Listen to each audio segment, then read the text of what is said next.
KUJ کے صدر فہیم صدیقی اور مدثر سعید کی جبری برطرفی۔ کراچی یونین آف جرنلسٹ سراپا احتجاج۔ کراچی یونین آف جرنلسٹ نے صدر KUJ فہیم صدیقی اور بیورو چیف اسلام آباد مدثر سعید کی جبری برطرفی کے خلاف ہفتے کی شام جیو بلڈنگ کے سامنے احتجاجی مظاہرہ کیا۔ مظاہرے میں بڑی تعداد میں صحافی شریک ہوئے۔ اس موقع پر شرکاء نے جیو انتظامیہ کے خلاف شدید نعرے بازی کی۔ بحال کرو، بحال کرو، فہیم صدیقی کو بحال کرو۔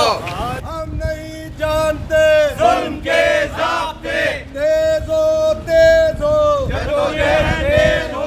وکلاء رہنماؤں نے بھی مظاہرے میں شریک ہو کر صحافی برادری کے ساتھ اظہار یکجہتی کی۔ مظاہرے سے کراچی یونین آف جرنلسٹ کے جنرل سیکرٹری لیاقت علی رانا، خازن جاوید قریشی، سابق صدر پریس کلب امتیاز فاران، کراچی بار ایسوسی ایشن کے سابق جنرل سیکرٹری خالد ممتاز ایڈوکیٹ، طارق قریشی ایڈوکیٹ اور یونس آفریدی نے بھی خطاب کیا۔ میر ابراہیم اور میر شکیل ہیں جن پر فہیم صدیقی، مدثر سعید اور پاکستان کی تمام صحافی برادری کا احسان ہے۔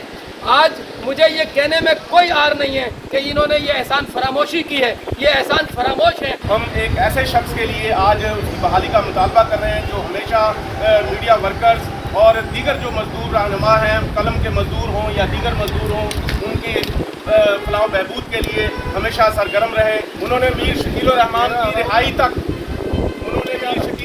کی رہائی تک جدوجہد کا سلسلہ جاری رکھا اور یہ سلسلہ پورے پاکستان میں جاری رہا۔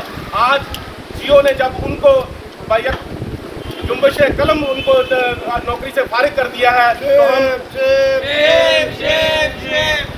ہمارا مطالبہ ہے کہ فہیم صدیقی کو فوری طور پر ان کے عہدے پر بحال کیا جائے۔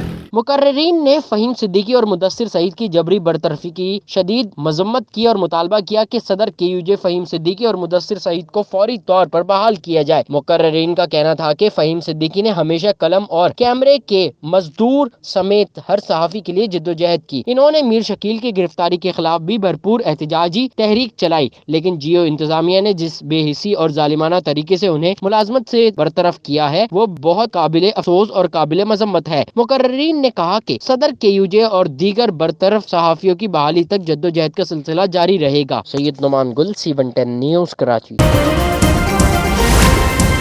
C110 نیوز، خبر کی اصل خبر۔